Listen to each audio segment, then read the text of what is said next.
আজ আমি আপনাদের সঙ্গে শেয়ার করব সেজওয়ান সসের রেসিপি। এটা বিভিন্ন স্ন্যাক্সের সঙ্গেও খাওয়া হয় আর পিৎজা বার্গার এসবেও ব্যবহৃত হয়। ঘরে এটা কিভাবে বানাবেন সেটাই আজকে শেয়ার করব। Hello friends, welcome to Sanchita's হোমলিয়াম। তাহলে চলুন দেখে নিই রেসিপিটা। আমি এখানে রেগুলার ড্রাই রেড চিলি নিয়েছি 12টা আর কাশ্মীরি রেড চিলি নিয়েছি 10টা। আমি রেগুলার ড্রাই চিলির বোটাটা ছাড়িয়ে নিয়েছি। ভালো করে সব চিলি আমি মুছে নিয়েছি। এবার আমি এটাকে সেদ্ধ করব। একটা বাটিতে আমি দু রকমের চিলি দিয়ে দিলাম আর দিয়ে দিচ্ছি 2.5 কাপ মতো জল দিয়ে এটাকে আমি প্রথমে 15 মিনিট এমনি ভিজিয়ে রেখে দেবো। তারপর এটা মিডিয়াম ফ্লেমে ভালোভাবে সেদ্ধ করে নিচ্ছি। বেশ ভালোভাবে সেদ্ধ করে নিতে হবে। দেখুন ভালোভাবে সেদ্ধ হয়ে গেছে। এবার আমি আঁচটা বন্ধ করে দিয়ে লঙ্কাগুলো উঠিয়ে নিচ্ছি, ঠান্ডা হতে দেব। জলটাও আমি এক সাইডে রেখে দেবো ঠান্ডা হওয়ার জন্য এবং প্রয়োজন মতো ব্যবহার করব। লঙ্কাটা ঠান্ডা হয়ে গেছে। এবার আমি একটা মিক্সিং জারের মধ্যে নিয়ে নিচ্ছি। তারপর এই লঙ্কা বা চিলি সেদ্ধ করা জলটা একটু দিয়ে দিলাম। আমি প্রথমে অর্ধেকটা চিলি দিয়ে পেস্ট করে নিচ্ছি। তারপর আমি বাকি চিলিটা দিচ্ছি এবং আরও একটু জল দিয়ে দিচ্ছি। দিয়ে আমি খুব স্মুথ একটা পেস্ট বানিয়ে নিচ্ছি।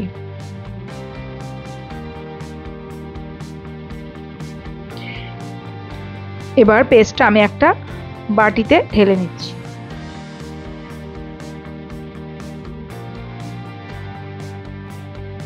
চিলি সেদ্ধ করা জল দিয়ে মিক্সার গ্রাইন্ডারের বাটিটা ধুয়ে দিয়ে দিলাম কিছুটা জল। ভালো করে মিশিয়ে নিচ্ছি। তারপর আমি একটা ফ্রাইং প্যান বসিয়েছি, তাতে দিয়ে দিচ্ছি 1/4 কাপ সাদা তেল। তেলের মধ্যে দিয়ে দিচ্ছি 1/4 কাপ রসুন কুচি, হাফ টেবিল চামচ আদা কুচি। ভালোভাবে লো ফ্লেমে সতে করে নিচ্ছি। তারপর আমি এতে দিয়ে দিচ্ছি তৈরি করে রাখা চিলি পেস্টটা।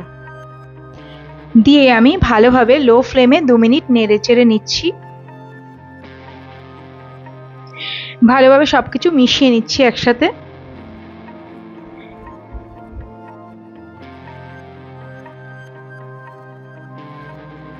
দিয়ে দিচ্ছি আমি হাফ কাপ জল।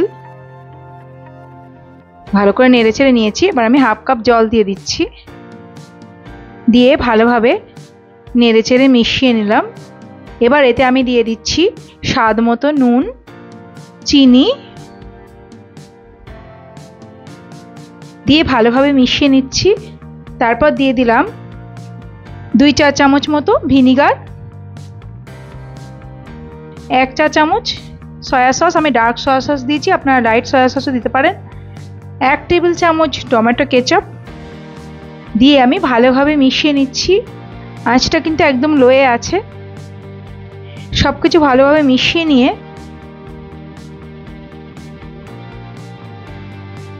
আমি এতে দিয়ে দেবো অল্প একটু গোলমরিচ গুঁড়ো দিয়ে ভালোভাবে মিশিয়ে নিচ্ছি।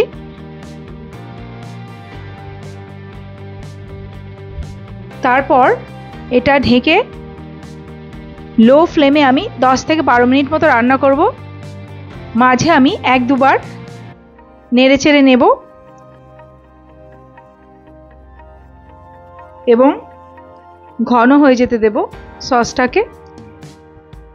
ঢেকে দিলাম আবারও।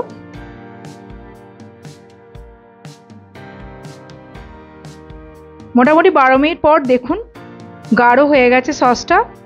আমি আঁচটা বন্ধ করে ঠান্ডা হতে দেব।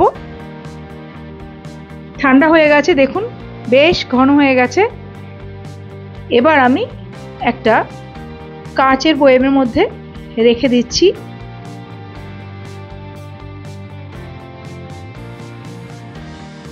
এটা ফ্রিজে রেখে 2 থেকে 3 মাস সংরক্ষণ করতে পারবেন এবং ইচ্ছা মতো ব্যবহার করতে পারবেন।